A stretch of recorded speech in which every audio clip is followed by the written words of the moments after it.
মার কাছে যে আমি কি বলবো, আমি তো এখনো কিছুই করি না। তোমাকে ছাড়া অন্য কারোর সাথে ভালো থাকবো না। মনে হয় না যে আমার মতো একটা বেকার ছেলের সাথে মাইনা নিবে কিছু। তোমাকে আমি এত কিছু নিয়ে ভাবতে বলছি।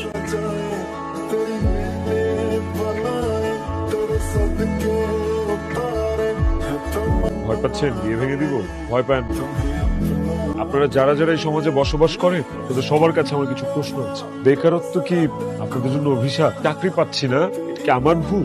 একটা মানুষ কি চাকরি ছাড়া জীবন আর কিচ্ছু করতে পারে না? সারা জীবনে কি একটা মানুষের জীবনে কষ্ট থাকে? একটা মানুষ যখন প্রচন্ড কষ্টে থাকে, ওই মানুষটা তার পাশে না আরেকটা মানুষকে চায়। যখন সে সেটা পায় না, তখন এই কষ্ট সহ্য করতে না পেরে সেই মানুষটা সুইসাইড করে। প্রেম করার আগে তুমি দেখো না আমি বেকার, ফ্যামিলি ব্যাকগ্রাউন্ড খারাপ, তাহলে আজকে বিয়ে করতে সেই সমস্যা কেন? প্লিজ আমাকে আপনার মাফ করুন।